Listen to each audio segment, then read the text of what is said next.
Hi guys, this is Ashi and I'm feeling grateful to welcome you all to my YouTube channel. This is my first video on YouTube and in this video I begin to teach first chapter of class 10 science, which is chemical reactions and equations. So let's get started. Chemical reactions and equations.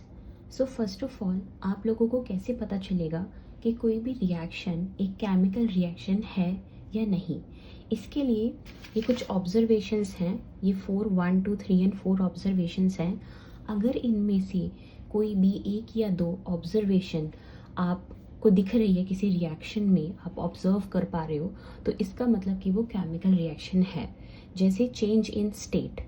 Change in state मतलब है कि अगर किसी भी element की जो original state है, जैसे कोई एलिमेंट सॉलिड से लिक्विड में कन्वर्ट हो रहा है, या लिक्विड से गैस में कन्वर्ट हो रहा है, या लिक्विड से सॉलिड में कन्वर्ट हो रहा है, या फिर एशेज में कन्वर्ट हो रहा है, मतलब कि उसकी जो ओरिजिनल स्टेट है वो चेंज हो रही है, तो वो एक केमिकल रिएक्शन है. Next is change in colour. अगर किसी भी एलिमेंट का किसी रिएक्शन में कलर चेंज होता है तो भी वो केमिकल रिएक्शन है. Then evolution of a gas. अगर किसी भी रिएक्शन में कोई न्यू गैस इवॉल्व हो रही है other than the given elements, तो भी वो एक केमिकल रिएक्शन है. Then change in temperature. अगर किसी भी रिएक्शन में किसी एलिमेंट का, किसी सॉल्यूशन का, केमिकल का टेम्परेचर चेंज होता है तो भी वो एक केमिकल रिएक्शन है. सो ये 4 ऑब्जर्वेशंस हैं. अगर इन चारों में से कोई भी एक या दो ऑब्जर्वेशन जो है आप नोटिस कर पा रहे हो किसी रिएक्शन में, तो वो केमिकल रिएक्शन होती है. Okay, change in state, change in colour, evolution of a gas and change in temperature. Now अब ये एनसीईआरटी में 3 एक्टिविटी दी हुई है. Activity 1.1, activity 1.2 and 1.3. तो इनमें एक्टिविटीज़ के थ्रू हमको ये पता चलेगा कि केमिकल रिएक्शंस हैं या नहीं. सो एक्टिविटी 1 में दिया है कि clean a magnesium ribbon about 3 to 4 centimetre long bye rubbing it with sand paper. तो जो मैग्नीशियम रिबन होता है ये एक स्ट्रिप की तरह होता है. जैसे रिबन्स होते हैं सिंपल, वैसे एक रिबन है, मैग्नीशियम रिबन की एक स्ट्रिप होती है. उसको सैंड पेपर से क्लीन किया जाता है. उसके बाद जब आप उसको ऑक्सीजन की प्रेजेंस में आप उसको बर्न करेंगे, जब आप उसको बर्न आउट करोगे तो एशेज में कन्वर्ट हो जाएगा. एशेज में वो कन्वर्ट हो जाएगा, जैसे कि बुक में भी दिखा रहे हैं. सो ये एक मैग्नीशियम रिबन को टोंग से, tong is a holder kind of thing होती है, होल्डर होता है, उससे मैग्नीशियम रिबन को पकड़ के होल्ड करके उससे ऑक्सीजन की प्रेजेंस में उसको बर्न किया जा रहा है, तो वो एशेज में कन्वर्ट हो रहा है. और जो वो एशेज बन रहे हैं वो बन जाती है मैग्नीशियम ऑक्साइड. सो मैग्नीशियम को in the presence of oxygen जब आप बर्न करते हो तो वो मैग्नीशियम ऑक्साइड बन जाती है. सो जो फिजिकल स्टेट थी मैग्नीशियम रिबन की, जो सॉलिड था उसकी फिजिकल स्टेट चेंज हो गई है, वो एशेज में कन्वर्ट हो गया है. सो ये एक केमिकल रिएक्शन है. Okay, so next is activity 1.2. so activity 1.2 में दिया है take lead nitrate solution in a test tube. आपको एक टेस्ट ट्यूब में लेड नाइट्रेट सॉल्यूशन लेना है. देन उसमें add potassium iodide solution to it. आपको एक टेस्ट ट्यूब में लेड नाइट्रेट सॉल्यूशन लेना है, उसमें आपको पोटेशियम आयोडाइड सॉल्यूशन ऐड करना है. तो हमको पता करना है फर्स्ट ऑफ ऑल कि क्या हमें प्रोडक्ट्स मिलेंगे, इस रिएक्शन के क्या प्रोडक्ट्स रहेंगे, क्या हमको मिलेगा, एंड क्या ये केमिकल रिएक्शन होगा या नहीं. So when you take lead nitrate aqueous solution, lead nitrate is a aqueous solution. So aqueous solution का मतलब है कि जब आप किसी भी केमिकल की स्मॉल क्वांटिटी को वाटर में डिसॉल्व करके एक सॉल्यूशन बनाते हो, उसको हम कहते हैं एक्वस सॉल्यूशन. हम सिर्फ लेड नाइट्रेट को डायरेक्ट नहीं ऐड करें पोटेशियम आयोडाइड के साथ, हम उसका एक्वस सॉल्यूशन बनाकर जो है थोड़ी सी क्वांटिटी लेड नाइट्रेट की लेके उसको वाटर में डिसॉल्व करके सॉल्यूशन बनाकर तब हम उसमें पोटेशियम आयोडाइड का भी एक्वस सॉल्यूशन ऐड कर रहे हैं। मतलब कि पोटेशियम आयोडाइड जो केमिकल है उसकी थोड़ी सी क्वांटिटी को लेकर वाटर में डिसॉल्व करके एक सॉल्यूशन बनाया जा रहा है। तब इन दोनों सॉल्यूशंस को हम आपस में रिएक्ट करा रहे हैं, तो हमको मिल रहा है lead iodide and potassium nitrate. So ये हमारे प्रोडक्ट्स हैं। सो जब हम लेड नाइट्रेट के सॉल्यूशन में पोटेशियम आयोडाइड ऐड करते हैं, हमको मिलता है lead iodide and potassium nitrate. So lead iodide जो है वो सॉलिड स्टेट में आपको दिखेगा, मतलब कि वो पूरी तरह से डिसॉल्व नहीं होगा। जो लेड आयोडाइड जो एक नया एलिमेंट बन रहा है, वो यहाँ पे लेड नाइट्रेट का एक्वस सॉल्यूशन था, लेकिन यहाँ पे आपको मिलेगा लेड आयोडाइड सॉलिड स्टेट में। ओके, जो आपको प्रेसिपिटेट मिलेगा वो एक सॉलिड स्टेट में मिलेगा, प्लस ये एक येलो कलर का प्रेसिपिटेट होगा। ये वाटर में डिसॉल्व नहीं हो पाएगा, it is insoluble in water. तो ये आपको सॉलिड स्टेट में थोड़ा थिकनेस इसमें होगी, थिक वो आपको दिखेगा। प्लस आपको मिलेगा पोटेशियम नाइट्रेट का aqueous solution. Okay, so it remains dissolved in water, potassium nitrate remains dissolved in water. So इस केमिकल रिएक्शन में देखो, एक तो लेड नाइट्रेट जो एक्वस सॉल्यूशन था वो लेड आयोडाइड बन रहा है, प्लस उसकी स्टेट चेंज हो रही है। यहाँ था वो एक्वस सॉल्यूशन, यहाँ है वो सॉलिड स्टेट में, वो आपको सॉलिड स्टेट में दिखेगा। प्लस उसका येलो कलर भी चेंज होगा, उसका जो कलर होगा वो येलो होगा, वो आपको येलो कलर का दिखेगा। सो यहाँ पर एक तो कलर चेंज हो रहा है, प्लस जो फिजिकल स्टेट है वो भी चेंज हो रही है। तो we can say that this is also a chemical reaction. Okay, so जब आपने लेड नाइट्रेट के एक्वस सॉल्यूशन में पोटेशियम आयोडाइड का एक्वस सॉल्यूशन ऐड किया, आपको मिला lead iodide plus potassium nitrate. तो ये जो लेड आयोडाइड है ये आपका येलो कलर का प्रेसिपिटेट होगा, जो इनसॉल्युबल होगा वाटर में, वो उसमें थोड़ी थिकनेस होगी, वो आपको थोड़ा सॉलिड स्टेट में दिखेगा। और जो पोटेशियम नाइट्रेट है वो एक्वस सॉल्यूशन ही होगा और वो वाटर में डिसॉल्व्ड रहेगा। ओके, तो यहाँ पर एक तो स्टेट चेंज हो रही है, एक एलिमेंट की फिजिकल स्टेट चेंज हो रही है, प्लस कलर भी चेंज हो रहा है। तो ये यहाँ पे हमारी जो यहाँ पे हमारी जो दो कंडीशंस थी वो फुलफिल हो रही है, change in state and change in colour. So we can say that yes, it is a chemical reaction. Okay, now next is activity 1.3। So activity 1.3 में कहा गया है कि take a few zinc granules in a conical flask और a test tube. आपको zinc granules लेने हैं, वो सॉलिड उनकी स्टेट होती है। ओके, वो छोटे छोटे पीसेस होते हैं जिंक के। Then add dilute hydrochloric acid और सल्फ्यूरिक एसिड। तो आपको उसमें या तो डाइल्यूटेड हाइड्रोक्लोरिक एसिड ऐड करना है या फिर सल्फ्यूरिक एसिड, कोई भी एक एसिड आपको ऐड करना है। फिर आपको बताना है कि आपको क्या प्रोडक्ट्स मिलेंगे और whether it is a chemical reaction और uh not. So when you take zinc granules, okay, when you take zinc granules और आप उसमें डिल्यूटेड सल्फ्यूरिक एसिड ऐड करते हो, सो अगेन देखो, जिंक ग्रैन्यूल्स हो गए सॉलिड और diluted sulphuric acid, diluted sulphuric acid हो गया है एक्वस सॉल्यूशन। ओके, सो ये एक्वस सॉल्यूशन यानी कि सल्फ्यूरिक एसिड का छोटी सी क्वांटिटी आपने वाटर में डिसॉल्व करके सॉल्यूशन बनाई है, उसको आप जिंक ग्रैन्यूल्स के साथ रिएक्ट करा रहे हो, तो आपको मिलेगा zinc sulphate and hydrogen gas. तो जिंक सल्फेट जो है वो एक्वस सॉल्यूशन होगा और हाइड्रोजन गैस, यहाँ पे गैस इवॉल्व हो रही है, यहाँ पे हाइड्रोजन गैस इवॉल्व हो रही है। So in this activity gas evolve हो रही है। ओके, एक तो जो जिंक ग्रैन्यूल्स थे सॉलिड स्टेट में, वो जिंक सल्फेट बन गए, एक्वस सॉल्यूशन हो गए, एक्वस सॉल्यूशन बन गया। तो एक तो उनकी जो फिजिकल स्टेट थी वो चेंज हो रही है, प्लस यहाँ पे हाइड्रोजन गैस भी इवॉल्व हो रही है। तो यहाँ पे भी हमारी एक तो चेंज ऑफ स्टेट वाली कंडीशन पूरी हो गई और एक इवोल्यूशन ऑफ गैस वाली कंडीशन पूरी हो गई। तो yes, this is also a chemical reaction. So next topic is chemical equations. So what are chemical equations?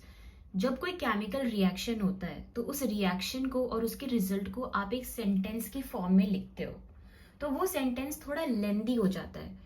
तो एक लेंदी सेंटेंस ना लिखकर हम उसी रिएक्शन को और उसके रिजल्ट को सिंपलेस्ट इजीएस्ट वे में वर्ड इक्वेशंस की हेल्प से लिखते हैं, वर्ड इक्वेशन के फॉर्म से लिखते हैं।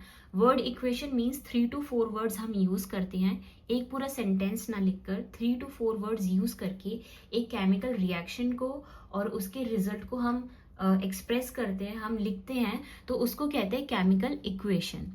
जैसे एक्टिविटी 1.1 में जो हमने एक्टिविटी की थी, जो हमने पढ़ी थी, वो ये था कि when a magnesium ribbon is burned in the presence of oxygen, it gets converted to magnesium oxide। जब हम एक मैग्नीशियम रिबन को ऑक्सीजन की प्रेजेंस में बर्न करते हैं तो वो मैग्नीशियम ऑक्साइड बन जाता है। तो इस केमिकल रिएक्शन को और उसके रिजल्ट को हमने एक सेंटेंस की फॉर्म में, ये एक सेंटेंस की फॉर्म में लिखा है, तो ये थोड़ा लेंदी हो गया। तो इसको एग्जाम में सेंटेंस में ना लिखकर वर्ड इक्वेशंस की फॉर्म में लिखेंगे। वर्ड इक्वेशंस मीन्स वही 3 to 4 वर्ड्स की हेल्प से हम एक सेंटेंस को एक्सप्रेस करेंगे, तो उसको बोलते हैं केमिकल इक्वेशंस। जैसे कि एक्टिविटी 1.1 में हमने मैग्नीशियम को ऑक्सीजन की प्रेजेंस में बर्न किया था और हमें मिला मैग्नीशियम ऑक्साइड। तो इसको सेंटेंस में ना लिख के इस तरह से वर्ड इक्वेशन की फॉर्म में magnesium plus oxygen gives magnesium oxide.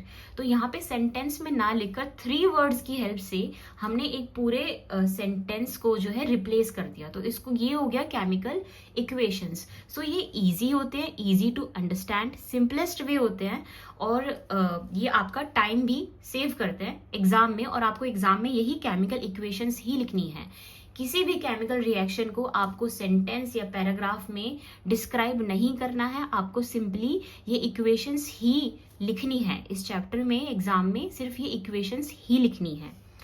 So similarly हमने एक्टिविटी 1.2 में क्या था, एक्टिविटी 1.2 में हमने क्या था कि लेड नाइट्रेट के एक्वस सॉल्यूशन में पोटेशियम आयोडाइड का एक्वस सॉल्यूशन हमने मिक्स किया था, जिससे हमें मिला था लेड आयोडाइड। अभी हमने थोड़ी देर पहले पढ़ा, हमने लेड नाइट्रेट के एक्वस सॉल्यूशन में पोटेशियम आयोडाइड का एक्वस सॉल्यूशन ऐड किया था, जिससे हमें मिला था lead iodide which is solid, which is a yellow precipitate and it is solid. और हमको मिला plus nitrate plus potassium nitrate which is aqueous solution. So इस तरह से, तो इसको भी सेंटेंस की फॉर्म में ना लिख के कि when we add lead nitrate and potassium iodide in a test tube we get lead iodide and potassium nitrate and so on. So ऐसे सेंटेंस की फॉर्म में ना लिखकर हम उसी रिएक्शन को और उससे होने वाले रिजल्ट को जो है ऐसे वर्ड इक्वेशंस की फॉर्म में जब लिखते हैं तो उसको बोलते हैं केमिकल इक्वेशंस। सो ऐसे ही एक्टिविटी 1.2 में ये हमने लेड नाइट्रेट के एक्वस सॉल्यूशन को plus potassium iodide aqueous solution gives lead iodide which is solid and potassium nitrate aqueous solution. हम अब इन केमिकल इक्वेशंस को और भी छोटा किया जा सकता है, मतलब इन केमिकल इक्वेशंस को सेंटेंस में ना लिखकर वर्ड इक्वेशंस की फॉर्म में लिखते हैं तो वो केमिकल इक्वेशन बन जाती है। लेकिन इनको और छोटा किया जा सकता है कि इनको वर्ड फॉर्म में भी ना लिखकर उनके फॉर्मूलाज लिख दो। जैसे लेड नाइट्रेट का फॉर्मूला है PbNO3, ओके, पोटेशियम आयोडाइड का है Ki। सो उनको वर्ड इक्वेशंस की फॉर्म में भी ना लिखकर अगर आप उनके फॉर्मूलाज लिख दो तो वो और छोटी इक्वेशंस बन जाती है which are also acceptable and absolutely correct. और ये आपको लिखनी है एग्जाम में, आपको जो है ये इक्वेशंस ऐसे लिखनी है एग्जाम में, एंड उनको लिखने के बाद उनको बैलेंस भी करना होगा। खैर बैलेंसिंग हम आगे पढ़ेंगे इसी चैप्टर में। सो यही जो हमने एक्टिविटी 1.2 में यही जो हमने एक्टिविटी 1.2 में किया था कि लेड नाइट्रेट, उसको ऐसे वर्ड इक्वेशंस की भी फॉर्म में ना लिखकर इसको और छोटा किया जा सकता है इनके केमिकल फॉर्मूलाज लिखकर। सो लेड नाइट्रेट का हो गया PbNO3 प्लस पोटेशियम आयोडाइड का हो गया Ki gives lead iodide which is PbI and potassium nitrate KNO3। अब ये जो केमिकल इक्वेशन आप देख रहे हो, जो ये केमिकल इक्वेशन आप देख रहे हो, ये बैलेंस्ड है, अब आपको डाउट होगा कि के आगे 2 क्यों लगा है, KNO3 के आगे 2 क्यों लगा है। सो ये एक बैलेंस्ड केमिकल इक्वेशन है। तो ये बात याद रखना कि आपको एग्जाम में बैलेंस्ड केमिकल इक्वेशंस ही लिखनी है। कोई भी इक्वेशन आप लिखोगे उसको आप बैलेंस करके लिखोगे। कोई भी इक्वेशन आप ऐसे नहीं लिखोगे, उसको बिना बैलेंसिंग के नहीं लिखना है। और बैलेंस कैसे होगा ये हम इसी चैप्टर में अभी आगे पढ़ेंगे। फिलहाल अभी समझने के लिए ऐसे ही एज एन एग्जाम्पल इसको समझ लो। ओके, नेक्स्ट इज एक्टिविटी 1.3 में हमने क्या किया था। एक्टिविटी 1.3 में हमने जिंक ग्रैन्यूल्स लिए थे और उसमें डाइल्यूटेड सल्फ्यूरिक एसिड ऐड किया था, जिससे हमें मिला था zinc sulphate and hydrogen gas evolve हुई थी। तो ये जो इक्वेशन हो गई ये हो गई केमिकल इक्वेशन की। इसको हम सेंटेंस की फॉर्म में नहीं लिख रहे हैं, हमने ये वर्ड्स यूज करे हैं, 3 to 4 वर्ड्स यूज करके हमने एक इक्वेशन बना दी। इसको बोलते हैं केमिकल इक्वेशन। इसी इक्वेशन को अब और छोटा किया जा सकता है। कैसे? ये वर्ड फॉर्म भी ना लिखकर, जैसे जिंक है उसका केमिकल फॉर्मूला लिख दो Zn। तो जिंक का हो गया Zn plus diluted sulphuric acid हो गया H2SO4 gives zinc sulfate which is ZnSO4 and hydrogen gas which is H2। So इन्हीं केमिकल इक्वेशंस को और छोटी फॉर्म में करने के लिए उनके केमिकल फॉर्मूलाज लिख दिए जाते हैं जो आपको लिखने हैं। यही केमिकल फॉर्मूला आपको लिखने हैं। सो अभी आपको यही बात याद रखनी है कि आपको एग्जाम में ना सेंटेंस लिखने हैं ना वर्ड इक्वेशंस लिखनी है। हाँ, वर्ड इक्वेशंस आप ऐसे कर सकते हो कि कहीं कहीं पे लिख सकते हो, कहीं कहीं पे अगर पूछी हैं तो या मन है या एज एन एग्जाम्पल आप लिख सकते हो। अदरवाइज आपको यही इक्वेशंस, केमिकल इक्वेशंस इसी फॉर्म में केमिकल फॉर्मूलाज की फॉर्म में लिखनी है। एक तो ये केमिकल इक्वेशंस को इस फॉर्म में लिखने के बेनिफिट्स भी हैं कि एक तो ये आपको ये आपका टाइम सेव करेगा, प्लस आपको कोई भी रिएक्शन को बहुत ज्यादा एक्सप्लेन नहीं करना होगा, क्योंकि आप बहुत ज्यादा एक्सप्लेन करोगे, सेंटेंस पैराग्राफ्स लिखोगे, वो बहुत लेंथी हो जाएगा, आपका टाइम भी वेस्ट होगा एग्जाम में। तो उस सब की कोई जरूरत नहीं है। तो आप ये केमिकल फॉर्मूलाज हैं, जो केमिकल फॉर्मूलाज है एलिमेंट्स के, उनको यूज करके आप इक्वेशंस लिखेंगे। तो इसमें पूरा प्रॉपर रिएक्शन आपको दिखाई दे रहा है कि कौन से 2 एलिमेंट्स को हम रिएक्ट करा रहे हैं और हमें रिजल्ट में क्या मिल रहा है। बस जिंक था सॉलिड स्टेट में, उसके नीचे सॉलिड लिख दिया। H2SO4 एक्वस सॉल्यूशन था तो एक्वस लिख दिया AQ, ZnSO4 AQ and hydrogen gas. So अच्छा, आपको ये जरूर लिखने होंगे, ये सॉलिड, एक्वस, गैस, ये आपको लिखने होंगे कि जो भी आप रिएक्शन करा रहे हो, मतलब जो भी रिएक्शन एग्जाम में पूछी है, आप जो भी रिएक्शन आंसर में लिख रहे हो, उसकी आपको स्टेट लिखनी होगी, उसकी फॉर्म लिखनी होगी। इधर solid S, liquid L, aqueous solution AQ या फिर गैस G। ये 4 फॉर्म है, इनसे 5वीं कोई नहीं है। ओके, तो या तो आपका एलिमेंट सॉलिड होगा तो उसके नीचे आपको S लिखना होगा, या फिर वो लिक्विड होगा तो L लिखना होगा, गैस होगी तो G, और एक्वस सॉल्यूशन होगा तो AQ। और एक्वस सॉल्यूशन मैंने अभी बताया था क्या होता है कि जब आप किसी भी केमिकल की छोटी सी क्वांटिटी लेकर उसको वाटर में डिसॉल्व करके एक सॉल्यूशन बनाते हो, उसको बोलते हैं एक्वस सॉल्यूशन। ओके, सो ये होती है केमिकल इक्वेशंस। तो आपको एग्जाम में यही केमिकल इक्वेशंस जो है आपको एग्जाम में लिखनी होंगी। तो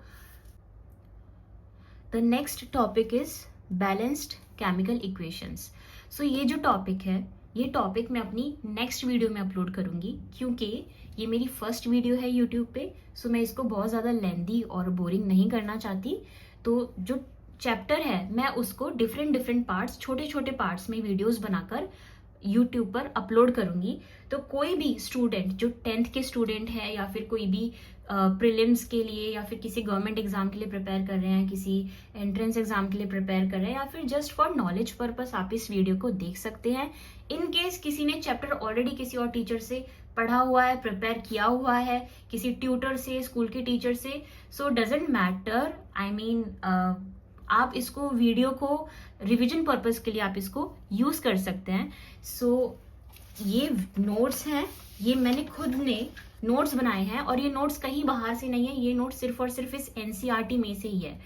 and one more thing guys, आपको 10th में आपको कोई जरूरत नहीं है किसी रेफरेंस बुक को प्रेफरेंस देने की या किसी और ऑथर की बुक लेने की कोई जरूरत नहीं है।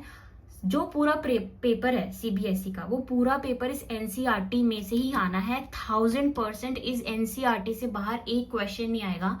आप पास्ट ईयर पेपर्स उठाकर देख लो, एनसीईआरटी से बाहर एक क्वेश्चन नहीं आता। सारे क्वेश्चन एनसीईआरटी से आते हैं A to Z एग्जाम में। तो ये जो मैंने नोट्स बनाए हैं, ये नोट्स एज इट इज आपको आपकी बुक में मिल जाएंगे। मैंने एनसीईआरटी में से नोट्स बनाए हैं, लेकिन मैंने फिर भी नोट्स बनाए हैं। बाकी वैसे तो ये सब कुछ एनसीईआरटी में लिखा है, बट वही सेंटेंस पैराग्राफ्स की फॉर्म में लिखा है। तो मैंने शॉर्ट नोट्स बनाए हैं जो आपके रिविजन में आपको हेल्प करेंगे। आप इनको अपने रिविजन पर्पस में यूज कर सकते हैं। और एक टॉपिक रह गया, sorry, reactant and product. So reactant और प्रोडक्ट क्या होता है? देखो, जब हम कोई केमिकल इक्वेशन लिखते हैं, तो उसका जो लेफ्ट हैंड साइड होता है, जहां हम दो एलिमेंट्स को रिएक्ट होता हुआ दिखा रहे हैं कि कौन से दो एलिमेंट्स रिएक्ट कर रहे हैं साथ में, वो हमारे होते हैं रिएक्टेंट्स। और जो हमारा राइट हैंड साइड होता है केमिकल इक्वेशन में, जो हमारा राइट हैंड साइड होता है, वो होता है प्रोडक्ट। कि दो एलिमेंट्स के रिएक्ट करने से आपको प्रोडक्ट में क्या मिलता है, दैट इज प्रोडक्ट। जैसे कि फॉर एग्जाम्पल ये हमारी एक्टिविटी 1.1 का एग्जाम्पल, कि हमने मैग्नीशियम को ऑक्सीजन की प्रेजेंस में बर्न किया था, तो हमें मिला है मैग्नीशियम ऑक्साइड। सो ये एरो के लेफ्ट वाली जो दो एलिमेंट हैं, मैग्नीशियम एंड ऑक्सीजन, ये दो हैं हमारे रिएक्टेंट्स। और जब इन दोनों रिएक्टेंट्स ने साथ में रिएक्ट करा तो हमें मिला magnesium oxide, right hand side, this is product. So arrow के लेफ्ट हैंड साइड वाले एलिमेंट्स हैं हमारे रिएक्टेंट्स, और राइट हैंड साइड जो हमें रिजल्ट में मिलता है, that is product. Okay, similarly ये वाली इक्वेशंस में एक्टिविटी 1.3 में जिंक प्लस H2SO4, ये है हमारे लेफ्ट हैंड साइड वाले रिएक्टेंट्स। और ये जो एरो है, ये एरो के राइट हैंड साइड वाले ZnSO4 प्लस H2, ये हो गए हमारे product. Okay, similarly left hand side वाले एरो की left hand side PbNO3 plus 2Ki, ये हमारे हैं रिएक्टेंट्स। और इन दो एलिमेंट्स ने जब साथ में मिलकर रिएक्ट करा तो हमें मिला PbI प्लस 2KNO3, तो ये हो गए हमारे प्रोडक्ट। सो किसी भी केमिकल इक्वेशन में एरो के लेफ्ट हैंड साइड में जो भी एलिमेंट्स लिखे होते हैं, वो होते हैं हमारे रिएक्टेंट्स। और एरो के राइट हैंड साइड में जो भी एलिमेंट्स लिखे होते हैं, जो हमें as a product, as a result मिलता है केमिकल रिएक्शन का, वो हमारे होते हैं प्रोडक्ट। सो वीडियो के एंड में मैं ये नोट्स प्रोवाइड कर रही हूँ। कोई इंटरेस्टेड है इन नोट्स में तो आप इनकी इनका स्क्रीनशॉट ले सकते हो। आप चाहे किसी नोटबुक में कहीं इसको नोट भी कर सकते हो, प्लस इसका प्रिंट आउट भी निकाल सकते हो अगर आपको अपना टाइम बचाना है नोट्स लिखने से। तो ये आपके रिवीजन पर्पस में डेफिनेटली आपके रिवीजन पर्पस में ये हेल्प करेंगे। Okay, so this is the full photo of the page, and thank you so much guys for watching this video.